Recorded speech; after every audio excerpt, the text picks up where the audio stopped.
اگر ہمارے جائز منصوبے ختم کریں نا تو ہم ان کا جینا حرام کریں گے. اپوزیشن لیڈر صاحب دیکھیں جی، میں تو سمجھتا ہوں کہ وہ ایک پڑھے لکھے انسان ہے، وہ قانون دان بھی ہے، وہ فہم و فراست بھی رکھتا ہے، ایشوز کے اوپر ان کو گرپ ہے، لیکن وہ تھوڑے سے جذباتی ہیں. ورکر صرف اس بات پہ ناراض ہوتے ہیں کہ آپ لوٹوں کو لا کے جو ہے نا جی ٹکٹ دے دیتے ہیں، ان کو منسٹر بناتے ہیں، پھر اگلے الیکشن کے ٹائم پہ جو ہے نا وہ کسی اور شاخ پہ جا کے بیٹھ جاتے ہیں. ڈیم کا کوئی سکوپ نہیں ہے Gilgit Baltistan. Pick and choose کی جو احتساب ہے نا جی، یہ پاکستان کی سروائیول کے لیے میں آپ کی حکومت نے بھی، آپ کی جماعت نے بھی جب حکومت میں آئی تو یہی پک اینڈ چوز والا احتساب غلط کیا. اگر کیا تو غلط کیا. اب دیکھیں نواز شریف پاکستان آ کے کیا کرے گا؟ نیب کی ایک طرفہ ٹریفک چل رہی ہے. السلام علیکم، ایمن کے ساتھ شبیر میر. ناظرین، آج ہم اس پروگرام میں بات کریں گے پاکستان مسلم لیگ گلگت بلتستان کے سیاسی مستقبل کے حوالے سے، پاکستان مسلم لیگ کی سیاسی قیادت کے حوالے سے بھی ہم بات کریں گے، اور یہ دیکھیں گے کہ کیا پارٹی سٹرکچر میں کوئی اصلاحات ہونے جا رہی ہیں، تبدیلی آ رہی ہے، ماضی میں کیا غلطیاں ہوئیں، کتنے سارے جو ڈائی ہارڈ کسی زمانے میں ورکرز یا رہنما تھے ان الیکشنز میں کیوں پارٹی چھوڑ کے گئے، گلگت بلتستان کونسل کا جو کردار ہے اس حوالے سے بھی تھوڑی سی ہم بات کریں گے. ان تمام موضوعات پہ بات کرنے کے لیے میرے ساتھ سینئر رہنما پاکستان مسلم لیگ نواز گلگت بلتستان کے اشرف صدا، پروونشل اسپوکس پرسن بھی ہیں اور اسٹینڈنگ کمیٹی کے چیئرمین ہیں گلگت بلتستان کونسل کے. بہت شکریہ آپ نے ہمیں جوائن کیا. شکریہ آپ کی ٹیم کا، شکریہ کہ آپ لوگ آج ہماری طرف تشریف لائیں. پولیٹکس کے اوپر آتے ہیں. مسلم لیگ کی پولیٹکس، آپ کی جماعت کی پولیٹکس اور آج اس کو کیسے دیکھتے ہیں؟ نواز شریف باہر ہیں، یہاں پہ ایک تناؤ کی سچویشن ہے، مستقبل برائٹ ہے کہ بلیک ہے؟ بالکل جی، الحمدللہ مستقبل بالکل برائٹ ہے، اور میں دعوے کے ساتھ کہتا ہوں کہ آج بھی کل اگر اس ملک میں الیکشن کا اعلان ہوتا ہے تو مسلم لیگ نون 2/3 میجورٹی سے ابو سیٹیں لے کر دوبارہ میاں نواز شریف الیکشن جیسے بھی کسی کی نگرانی میں بھی جی دیکھیں، اب فری اینڈ فیئر کی شرط اس لیے لگانی ہے کہ وہ ایک پریکٹس ہے، وہ جو ماضی میں ہوتا رہا ہے وہ نہ ہو جائے. ٹھیک ہے جی. جہاں تک مسلم لیگ نون کی بات ہے، قیادت کی بات ہے، تو آج آپ دیکھیں 2017-18 سے ہماری جماعت مسلسل ایک انتقام کا یعنی کہ ناجائز انتقام کا شکار ہے. ہماری قیادت جس میں میاں نواز شریف صاحب ہیں، میاں شہباز شریف صاحب ہیں، مریم صاحبہ ہے، شاہد خاقان عباسی صاحب ہے، احسن اقبال صاحب ہے، سعد رفیق صاحب ہیں، خواجہ آصف صاحب ہیں، رانا ثناء اللہ صاحب ہیں. یہ سارے لوگ ان ناکردہ گناہوں کی سزا بھگت رہے ہیں جو ناکردہ گناہ اس ملک کی ہسٹری میں جس سیاسی شخصیت نے جس سیاسی جماعت نے اس ملک کو اوپر لے جانے کی کوشش کی ہے ان کو تختہ مشق بنا دیا گیا. کون بناتا ہے اس وقت؟ عمران خان بناتا ہے. دیکھیں جی، میں اس میں جو انٹرنیشنل اسٹیبلشمنٹ ہے، ٹھیک ہے جی، میں اس کو بھی مورود الزام ٹھہراتا ہوں. اچھا، یہ انٹرنیشنل اسٹیبلشمنٹ کو یہ قطعاً منظور نہیں ہے کہ پاکستان ترقی کرے.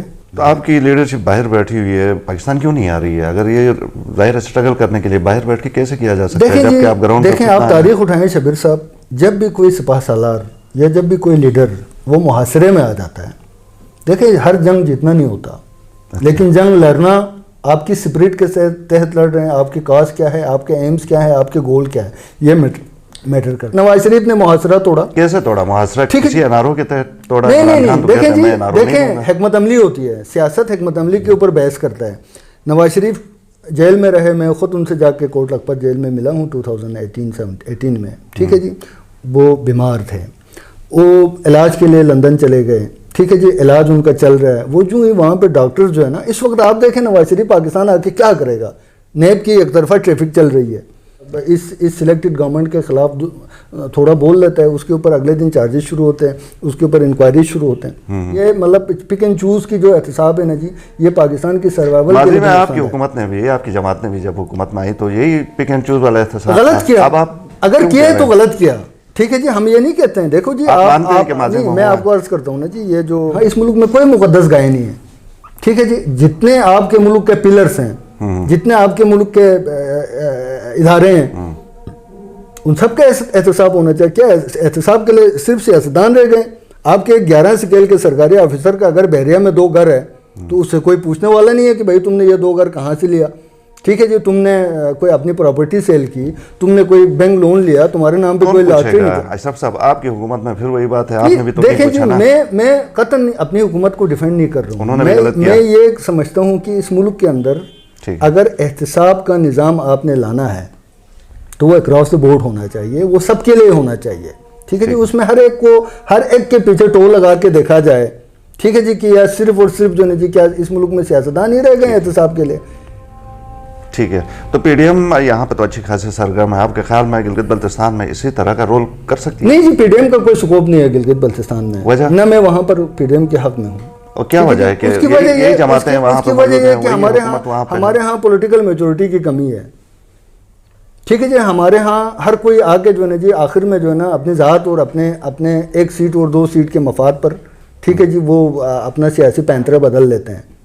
پی ڈی ایم جس میچورٹی کا تقاضا کرتی ہے سینٹرل کے اندر, میں نے بہت ساری چیزیں یہاں پہ دیکھی ہیں, اسلام آباد میں, لاہور میں, جلسوں میں, یہاں پی ڈی ایم کو توڑنے کے کتنے عرصے سے کوششیں ہو رہی ہے, لیکن الحمدللہ آج پی ڈی ایم انٹیکٹ ہے یہاں پر ان تمام چیزوں کے باوجود. تو وہاں پر ان چیزوں کا فقدان ہے. ہم نے کوشش کی, ہماری جماعت نے کوشش کی, ٹھیک ہے جی, الیکشن کے فوراً بعد پی ڈی ایم کو وہاں پہ اسٹیبلش کرنے کی, لیکن جو وہاں کے جو ہم نے حالات دیکھے اس میں وہاں مجھے ایک طالب علم کی حیثیت سے, یہ میں کوئی پارٹی اسٹیٹمنٹ نہیں دے رہا ہوں, ٹھیک ہے جی, مجھے مطلب نہیں لگتا ہے کہ وہاں پہ پی ڈی ایم کا کوئی مطلب ایسا کوئی اسکوپ فیوچر میں. ٹھیک ہے, بعض لوگ یہ بھی کہتے ہیں کہ آپ لوگوں نے جو آپ کی پارٹی تھی, آپ کی گلگت بلتستان کی لیڈرشپ تھی, انہوں نے جو آپ کے بہت سارے لوگ آپ کے رہنما چھوڑ کے گئے, ان کے ساتھ کوئی اچھا سلوک نہیں کیا, مجبوراً ان کو چھوڑ کے جانا. دیکھیں جی, اچھا سلوک کی بات یہ ہے نا کہ ان کے چھوڑ کے جانے پہ بہت سارے لوگ گلا کرتے ہیں, میں گلا نہیں کرتا ہوں. میں اپنی پارٹی کی قیادت کو یہ بات بتا بھی دی ہے. ٹھیک ہے جی, ابھی جو 6-7 لوگ ہمارے ہاں ہماری جماعت سے چھوڑ کے مختلف جماعتوں میں گئے الیکشن سے پہلے, زیادہ تر پی ٹی آئی میں گئے, یہ 9 ہے نا, وہ کوئی ہماری مسلم لیگ نون کے کوئی نظریاتی گراس روٹ لیول سے آئے ہوئے ورکر نہیں تھے. تو ان کو کیوں آپ نے ٹکٹ دیا؟ یہ دیکھیں جی, یہ ٹکٹ دینا شبیر صاحب, میں آپ کو آنیسٹلی بتاؤں, پارٹی پولیٹکس اور الیکشن کی پولیٹکس یہ 2 ڈیفرنٹ چیزیں ہیں. ٹھیک ہے جی, الیکٹیبلز آج بھی پاکستان کے اندر ایک مجبوری ہے تمام سیاسی جماعتوں کی. عمران خان صاحب 4 الیکشن لڑے جی پہلے, 1 سیٹ 2 سیٹ 3 سیٹ پہ وہ نکالتے رہے, یہی ان کو ملتی رہی. پھر اس کو اس کے مشیروں نے کہا کہ یار آپ جائیں الیکٹیبلز کو لے لیں, تب جا کے وہ مطلب یہاں پر سمجھ لیں کہ وہ جیسا تیسا جو ہے نا جی بہت سارے کارنرز کی مدد سے وہ جتنے میں کامیاب ہو گئے. لیکن پھر اسی وجہ سے ان کو وہ حد پہ تنقید بھی تو ہے نا. ہاں, یہ دیکھیں شبیر صاحب, مطلب ہمیں سیاست کو جذبات میں گئے بغیر گراؤنڈ ریئلٹیز کے ساتھ ہمیں اس پر تبصرہ, تجزیہ اور اس کو ہم نے دیکھنا ہوگا. اس دفعہ ہماری پارٹی نے جب مریم صاحبہ تشریف لائی تھی, شاہد خاقان عباسی صاحب آئے تھے, ہمارے سینٹرل لیڈرشپ سارا جی بی کا انہوں نے وزٹ کیا تفصیلی, تو وہاں جی بی کے ہر ضلع سے یونانیمسلی جو سب سے بڑا ڈیمانڈ ہمارے عہدیداروں کی طرف سے, ہمارے سپورٹروں کی طرف سے, کارکنوں کی طرف سے جو ہماری قیادت سے کی گئی, وہ یہی تھا کہ اپ کمنگ جو الیکشن ہوگا, جب بھی ہوگا جی بی کے اندر, اس میں ہم کم از کم یہ لوٹوں کی خرید و فروخت والا کام نہ کریں. ہم چاہے الیکشن جیتیں, چاہے ہمیں حکومت ملے نہ ملے, ہم انہی کارکنوں کے ساتھ, انہی نواز شریف کے شیروں کے ساتھ جنہوں نے برے وقت میں اپنی جماعت کے ساتھ کمٹمنٹ کا مظاہرہ کیا, ہم ان کو ٹکٹ دے کے میدان میں اتاریں اور ان کی جیت کے لیے ہر ممکن کوشش کریں. یہ ہوگا, پریکٹیکلی ہوگا جب الیکشن کے دن قریب آئیں گے, جب دیکھا جائے گا کہ فلاں پارٹی زیادہ. میرا خیال ہے یہ ہونا چاہیے. یہ نہ ہونے کی صورت میں گلگت بلتستان کے اندر کسی پولیٹیکل پارٹی کا کوئی فیوچر نہیں ہے. شبیر صاحب, میں آپ کو بتاؤں, دیکھیں ورکر صرف اس بات پہ ناراض ہوتے ہیں کہ آپ لوٹوں کو لا کے جو ہے نا جی ٹکٹ دے دیتے ہیں, ان کو منسٹر بناتے ہیں, پھر وہ 5 سال جو ہے نا جی مزے کے ساتھ حکومت کو, حکومت کے اختیارات کو, حکومت کے مراعات کو, حکومت کے بجٹ کو انجوائے کرتے ہیں. پھر اگلے الیکشن کے ٹائم پہ جو ہے نا وہ کسی اور شاخ پہ جا کے بیٹھ جاتے ہیں. تو اس سے پارٹیاں بنانے کے لیے, پارٹیوں کو اسٹرینتھن کرنے کے لیے ہم جیسے ورکروں کو بہت زیادہ مشکلات پیش ہوتی ہیں. تو مجھے توقع ہے کہ میکسیمم جو ہے نا جی ہم اپنے ان ورکروں کو اپ کمنگ الیکشن میں ہم سپورٹ کرنے کی کوشش کریں گے جو برے وقت میں اپنی قیادت کے ساتھ, اپنی جماعت کے ساتھ کھڑے ہیں. اس حقیقت کے باوجود کہ ان کے شاید وننگ کے چانسز کم ہوں گے, اس حقیقت کے باوجود پھر آپ ان کو دیں گے؟ نہیں دیکھیں جی, ہمارے پاس یہ موقع ہے کہ یہ جو ابھی کی حکومت میں جو ایک ویکیوم آیا ہوا ہے، پولیٹیکل ویکیوم آیا ہوا ہے، ہمارے سارے کینڈیڈیٹ اس وقت بھی ہمارے بہت سارے کینڈیڈیٹ اپنی کانسٹیٹوئنسیز کے اندر بیٹھے ہوئے ہیں. ہم کوشش کریں گے کہ اپ کمنگ الیکشن تک وہ گراس روٹ لیول پر اپنی پوزیشن کو مزید مستحکم کریں اور الیکشن کے لیے جو ہے جی وہ پریپیئر ہو جائیں اور کچھ نہ کچھ. ٹھیک ہے. مریم نواز اور بلاول بھٹو گلگت آئے تو ان کے بڑے جلسے ہوئے تھے، بڑے چارج اس میں کراؤڈ تھا، لیکن ووٹ کیوں نہیں ملا؟ دیکھیں جی آپ کو بہتر پتہ ہے، ہم نے تو اس پہ پورا وائٹ پیپر جاری کیا ہے ہماری جماعت نے گلگت بلتستان کے، اس میں سب کچھ لکھا ہوا ہے. ٹھیک ہے، کس طرح اس الیکشن کو ڈیزائن کیا گیا، کس طرح اس الیکشن کو مینیپولیٹ کیا گیا، کس طرح اس الیکشن کے اندر تمام سرکاری وسائل، اور وہ میں اس پہ زیادہ تفصیل میں جانا اس لیے نہیں چاہتا کہ وہ آپ کے پاس وائٹ پیپر پہنچا ہوگا، آپ نے اس میں ساری چیزیں پڑھ لی ہوں گی.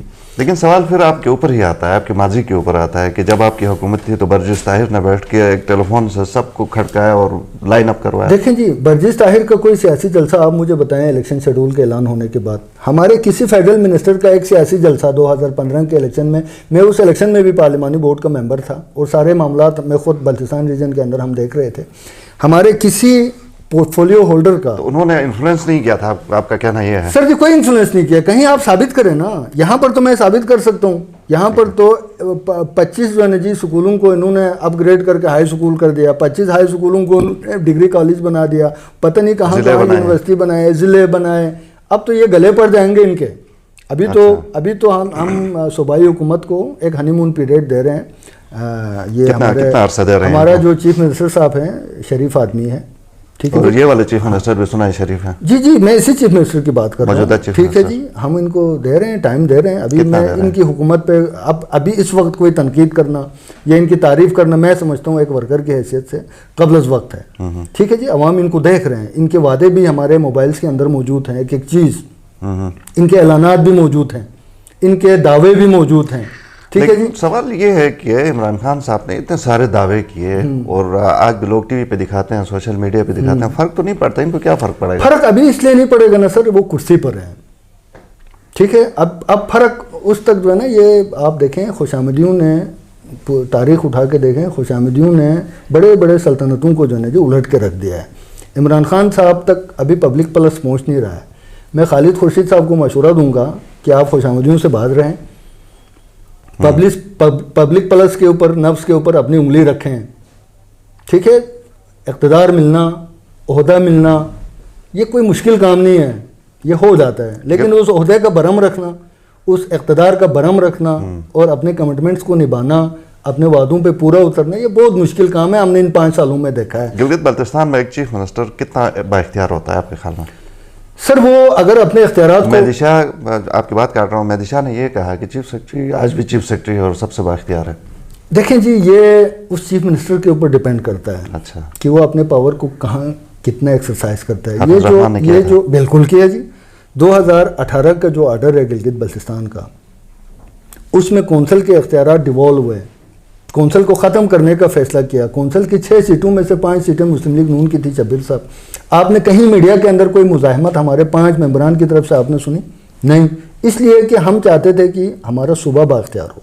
اب ہمارے حفیظ صاحب بھی بار بار اس کا ذکر کرتے ہیں کہ 18 کے آرڈر کی خوبصورتی یہ تھی کہ آپ کو تقریباً جو 18ویں ترمیم ہے اس کے تحت صوبوں کو امپاور کیا گیا تھا، وہ ایز اٹ از 18 کے آرڈر میں گلگت بلتستان کو گیا تھا، جس میں آپ کا پرنسپل اکاؤنٹنگ آفیسر یہاں سیکرٹری کشمیر افیئرس سے لے کے آپ کے جی بی میں دیا گیا تھا اور بہت سارے سبجیکٹس آپ کو ڈیوالو ہو گئے تھے. چیف منسٹر کا جو ہے جی وہ اختیارات بہت زیادہ اس میں اضافہ ہو گیا تھا. لیکن ان کی حکومت آتے ہی وہ پھر ارتکاز اقتدار اور ارتکاز اختیار کا سلسلہ شروع ہوا ہے. آپ نے دیکھا یہاں پہ جو ہمارے صوبے کے ٹینڈرز بھی یہاں ہونے لگ گئے ہیں. افسوس کی بات یہ ہے خالد خورشید صاحب کو ہم یہ نہیں کہتے ہیں کہ یار آپ جو ہے نا جی کوئی وفاق سے جنگ کریں، ہم نے بھی کوئی جنگ نہیں کی. ٹھیک ہے جی. لیکن چونکہ وفاق میں آپ کی گورنمنٹ ہے، آپ کو ایک انڈرسٹینڈنگ کا لیول اس لیول پہ لے جانا چاہیے جہاں پر وہ اختیارات آپ کو ڈیوالو کر کے دوبارہ دے دیں جو ہم نے 18 کے آرڈر میں لائے تھے. لیکن یہ ان کا ایک یہ بھی کہنا ہے کہ چلیں یہاں پہ ہوتا ہے، یہاں اچھا ہے، یہاں پہ فری اینڈ فیئر مطلب ٹرانسپیرنٹ طریقے سے ہوں گے. وہاں پہ تو چونکہ بہت سارے الزامات آپ کی حکومت پہ بھی، اس سے پہلی والی پہ بھی لگتے رہے، تو یہاں ہوں گے تو ان کے اوپر الزام نہیں ہے. آپ کو آپ کے سسٹم کے اوپر ٹرسٹ نہیں ہے، آپ کو اپنے چیف منسٹر اور اپنے چیف سیکرٹری اور اپنے سیکرٹری ورکس اور سیکرٹری پاور کے اوپر آپ ٹرسٹ نہیں ہے، تو کشمیر افیئرس کے اندر ایک بلاک کھولیں. ٹھیک ہے جی. ایک چیف منسٹر یہاں سے اپوائنٹ کریں، چیف سیکرٹری یہاں رکھیں، گلگت بلتستان والوں کو اپنی مرضی کرنے دیں. آپ کو اپنے صوبے کے جو آپ کا جو ایک انسٹیٹیوشنل جو ایک اسٹرکچر ہے اس کو آپ کو ٹرسٹ کرنا پڑے گا نا. ہم نے بڑے بڑے پروجیکٹس کیے, آپ کی اسی صوبے کی بیوروکریسی نے کی, آپ کی اسی سیکٹری ورکس کے آپ نے پروجیکٹس کی بات کی, یہ گورنمنٹ کی تھی کہ وہ بہت سارے جو منصوبے تھے وہ میرٹ پہ نہیں تھے تو ان کو ہم ختم کریں گے. تو ختم کر لیں, آپ ختم کر لیں. اگر آپ سمجھتے ہیں کہ وہ میرٹ پہ نہیں ہے, آپ دیکھیں جو بھی پروجیکٹ لگ رہا ہے وہ اس مڈ کے اندر لگ رہا ہے جس کے سراؤنڈنگ میں انسان بستے ہیں. ٹھیک ہے جی. اب یہ ان کے پاس کون سا ایسا پیرامیٹر ہے جس میں وہ یہ پروو کریں کہ یہ منصوبہ انسانیت اور انسان کے حق میں نہیں ہے. اگر ختم کریں گے آپ کیا کریں گے؟ اگر ہمارے جائز منصوبے ختم کریں نا تو ہم ان کے جینا حرام کریں گے. کس طرح کریں گے؟ وہ آپ کو ہم اپنے پتے کیوں شو کریں؟ ہم کریں گے جب وقت آئے گا, یہ دیکھیں گے ہمارے جائز منصوبے اگر انہوں نے اس سے چھیڑنے کی کوشش کی. اگر کوئی سمجھتے ہیں کہ کوئی پولیٹیکلی جو ہے نا جی کسی فرد واحد کو نوازنے کے لیے ہم میں سے کسی نے کوئی پروجیکٹ رکھا ہے جس میں لوگ الٹیمیٹ بینیفٹ اٹھا رہے ہو, ٹھیک ہے جی, وہ پبلک انٹرسٹ میں نہ ہو, تو چیف منسٹر کا اختیار ہے, اس کے شعبے کا اختیار ہے, وہ اس پروجیکٹ کو ڈیلیٹ کر دیں. صحیح. اب موجودہ حکومت عمران خان کی جو حکومت ہے یہ گلگت بلتستان میں بہت سارے نیشنل پارکس بنا رہی ہے. ان کا یہ کہنا ہے کہ سابقہ حکومتوں کے دور میں جو قدرتی وہاں پہ ذرائع تھے, وسائل تھے, وہ سارے ستیہ ناش ہو گیا. اب یہ اس کو پروٹیکٹ کر رہے ہیں, تو آپ نے کیوں پروٹیکٹ نہیں کیا؟ دیکھیں سر, یہاں پہ میں آپ کو مجھے پارک بنانے پہ ذاتی طور پر کوئی اعتراض نہیں ہے اگر وہ پارک اس کے اپنے TOR کے مطابق بنے, ٹھیک ہے جی, اور اس پارک بنانے کے بعد اس میں پبلک انٹرسٹ انوالو ہوں. یہاں پر دکھ ہمیں یہ ہوتا ہے کہ جو انسان کے اوپر جو آپ نے جو فوکس کرنا ہے نا, اب یہاں پر بات آتی ہے شبیر صاحب ترجیحات کی. کیا حکومت بنانے کے 2 مہینے کے اندر پارکس بنانے ضروری تھے؟ آپ اپنی یوتھ کے لیے ایک اسٹیڈیم کیوں نہیں بناتے ہیں؟ یہ تو وفاقی حکومت بنا رہی ہے نا, اس میں تو گلگت تو بلتستان وفاقی حکومت کی ترجیحات گلگت بلتستان میں کیا پارکس کے اوپر ہے جہاں آپ نے ریچھ اور جہاں آپ نے چکور اور جہاں آپ نے رام چکور کے تحفظ کی بات کرنی ہے ضرور کریں, وہ وائلڈ لائف ہے, ٹھیک ہے جی, اس کا بھی تحفظ ہم سب کی ذمہ داری ہے. لیکن اس سے پہلے جو ہے نا جی انسانوں کی بہتری کے لیے, تعلیم کی بہتری کے لیے, صحت کی بہتری کے لیے, انفراسٹرکچر کی بہتری کے لیے خالد خورشید کہتے ہیں کہ ماضی کی حکومتوں نے انفراسٹرکچر کے سوا باقی جو ہیلتھ ایجوکیشن کے اوپر کچھ نہیں کیا, تو ہم کریں گے. تو کر لیں نا خالد خورشید صاحب, کر لیں. ہم خالد خورشید صاحب کے ہر اچھے کام کی میں آپ کو مطلب آن ریکارڈ بتا رہا ہوں, تائید کریں گے. ہم تائید نہیں کریں گے سر, ہم اس کو اپریشیٹ کریں گے, ہم اس کی حمایت کریں گے. ہم پازیٹیو اپروچ کے ساتھ سیاست کرتے ہیں, ٹھیک ہے جی. ہم یہ نہیں کہتے ہیں کہ خالد خورشید کوئی اچھا کام کرے گا تو صرف چونکہ وہ PTI کا وزیر اعلیٰ ہے تو ہم نے اس کی مخالفت کرنی ہے. کتنا اچھا کام کر سکیں گے یہ لوگ آنے والے جتنے بھی سال ہیں, 2.5 سال ہیں, 5 سال ہیں, آپ کے خیال میں کیا امیدیں ہیں آپ کو؟ سر ایک ٹیم بن جاتی ہے نا اگر ان کی, میں آپ کو بتا دیتا ہوں, جس کا میں نے اتنا کبھی ان کے معاملات میں ٹو لگانے کی کوشش نہیں کی ہے, ڈھانکنے کی کوشش نہیں کی ہے, لیکن مجھے لگتا ہے کہ ایک ٹیم ورک کا فقدان ہے, ٹھیک ہے جی. اور جو آپس کا جو باہمی اعتماد ہے اس کا فقدان ہے, ٹھیک ہے جی. اور جو برج کرنا ہے آپ نے, پرائم منسٹر سیکریٹریٹ, یہ 3 اہم ڈپارٹمنٹ ہے جی, PM سیکریٹریٹ, بلکہ 4, کشمیر افیئرس کی منسٹری آف فائنانس فیڈرل کی میں آپ کو بتا رہا ہوں, ministry of planning and development, ان 4 کا اگر جو ہے نا جی ایک اچھا کمبینیشن بن جاتا ہے تب گلگت بلتستان ڈیلیور کر سکتا ہے. میں نے جو میرے بہت سارے دوست ان کے منسٹر بنے ہوئے ہیں, میرے جاننے والے ہیں, میں نے ان کو مشورہ یہ دیا کہ بھائی آپ لوگ وفاق سے میکسیمم فیڈرل PSDP کے اندر پروجیکٹ لینے کی کوشش کریں.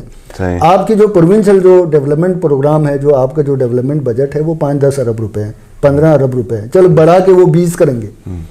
20 بھی کریں تو 7-8 ضلعوں میں کتنے پیسے آئیں گے آپ مجھے بتائیں نا.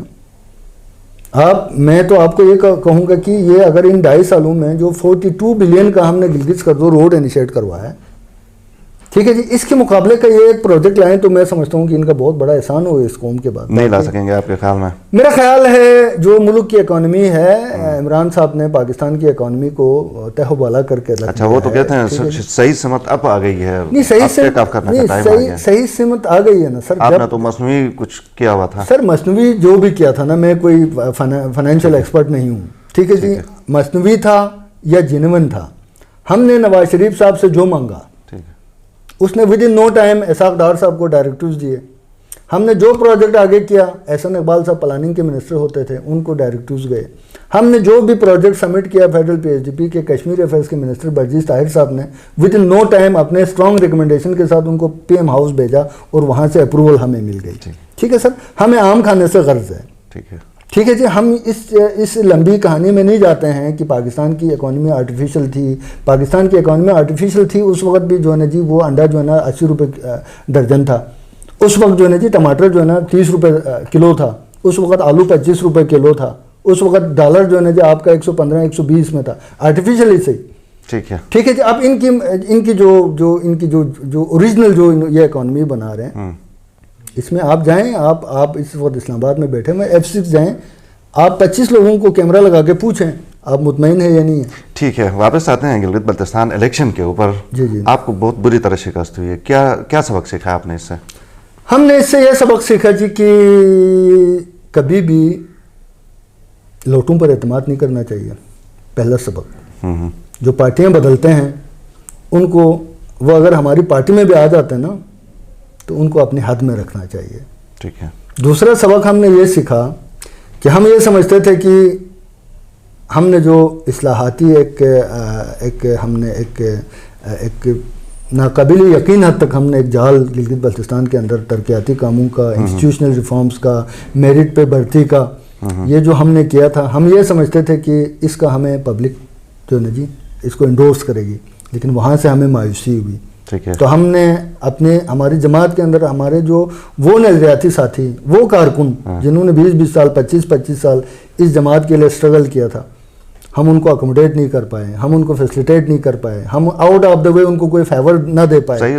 لوگ آپ کے اتنے کام کو اگر ووٹ نہیں دیتے ہیں, سپورٹ نہیں کرتے ہیں, کیا کریں گے پھر؟ کیا ایسی لیکن اس میں دیکھیں شبیر صاحب, لیکن اس کا دوسرا پہلو جب ہم اس کے اوپر سوچتے ہیں, فکر کرتے ہیں, تو یہ آ جاتا ہے کہ یہ جو ٹنیور ہے نا, جس طرح پاکستان میں ہوا, نواز شریف کے لوگوں نے قدر نہیں کی, نواز شریف کی اصلاحات کی قدر نہیں کی, نواز شریف نے جو ریفارمز لائے تھے, نواز شریف نے ایک انقلابی اس ملک کے اندر تبدیلیاں لائی تھی, اس کے اس لوگوں نے قدر نہیں کیا. انہوں نے نئے پاکستان کی تلاش میں وہ بھٹک گئے, تو آج وہ بھگت رہے ہیں.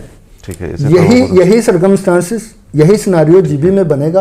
اور 6-8 مہینوں کے اندر جو ہے جی, جس طرح لوگ آج نواز شریف کو یاد کر رہے ہیں, کہہ رہے ہیں کہ ہمیں پرانا پاکستان چاہے, نواز شریف کو بلاؤ, 6-8 مہینے کے اندر اگر ان کی گورنمنٹ وہاں رہتی ہے, ٹھیک ہے جی, وفاق میں کوئی اپسیٹ نہیں ہوتا, ٹھیک ہے جی, پاکستان کی پالیٹکس میں کچھ نہیں کہا جاتا. ہو سکتا ہے ویسے وفاق میں کوئی اپسیٹ ہو سکتا ہے, بالکل ہو سکتا ہے. پرسنٹیج میں سمجھتا ہوں 50-50 ہے. 50-50. ٹھیک ہے جی. ٹھیک ہے. پارٹی کے اندر اگر نہیں ہوا, ٹھیک ہے, اگر نہیں ہوا, یہ گورنمنٹ آپ کی PTI کی گلگت بلتستان میں وہ رہتی ہے, تو 6 سے 8 مہینے کے اندر شبیر صاحب, میں آپ کے کیمرے کے سامنے آپ کو کہہ رہا ہوں کہ لوگ جو ہے نا حفیظ الرحمان کو, مسلم لیگ نون کی حکومت کو وہ پکار رہے ہوں گے. ٹھیک ہے. پارٹی کے اندر کوئی ریسٹرکچرنگ ہو رہی ہے, ریفارمز ہو رہے ہیں؟ آپ دیکھیں جی, پارٹی کے اندر ریفارمز یہ ایک ارتقاء کا عمل ہے نا, یہ تو ہر 2 سے 3 سال کے اندر پارٹی کے اندر نئی تنظیم سازی ہوتی ہے, ہر جماعت میں ہوتی ہے. ٹھیک ہے سر. تو یہ اس میں کوئی ایسا قطعاً ایسی کوئی بات نہیں ہے کہ الحمدللہ ہماری جماعت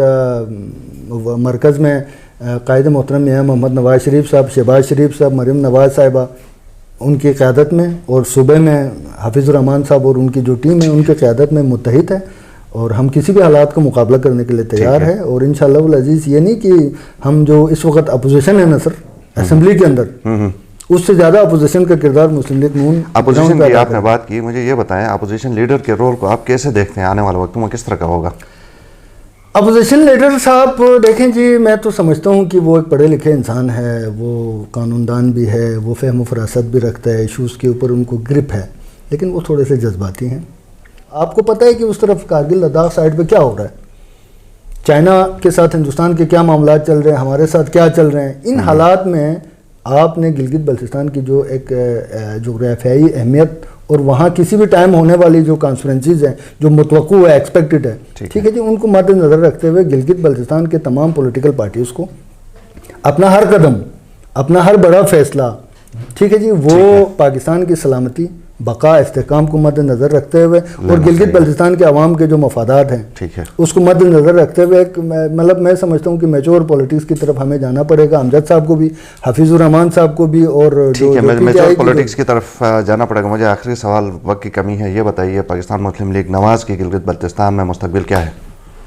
سر انشاءاللہ العزیز اگلی حکومت آپ کی ہے؟ اگلی حکومت ہماری ہے، یہ اس پہ کوئی اللہ نے چاہا تو اس پہ کوئی دو رائے نہیں ہے. اور جن لوگوں نے جس طرح عوام نے جو ہے نا جی ہمیں 2015 میں موقع دے کہ ہم نے ایک گلگت بلتستان کے ترقیاتی عمل کو 70 سالوں کی تاریخ میں جو ہے نا جی وہ پیک پہ لے گیا تھا. ٹھیک ہے. اور دوبارہ حکومت میں آ کر ہم اس تسلسل کو اللہ کے فضل و کرم سے دوبارہ آپ حکومت میں آئیں گے، بے شک وفاق میں آپ کی حکومت نہ بھی ہو انشاءاللہ العزیز. اور وفاق میں صبح بنے گا الیکشن، اسی طرح وفاق کے ساتھ ہوں گے. دیکھیں جی صبح اب ان کے گلے پڑے گا، نہیں بن سکتا ہے.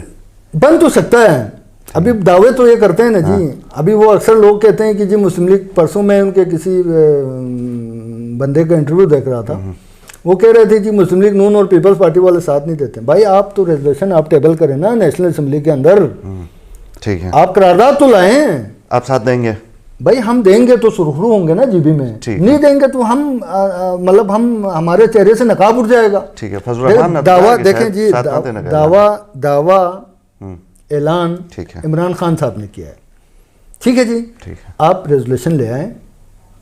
پیپلز پارٹی اگر ساتھ نہیں دیتی ہے وہ بے نقاب ہوگا. مسلم لیگ نون والے ساتھ نہیں دیتے ہیں ہم بے نقاب ہوں گے. جے آئی والے ساتھ نہیں دیتے ہیں وہ بے نقاب ہوں گے. ریزولوشن تو آپ ٹیبل کریں نا جی. قرارداد تو یہ لے کے آ جائیں. ہاں جی. ٹھیک ہے. بہت شکریہ اشرف صدار صاحب، بہت شکریہ.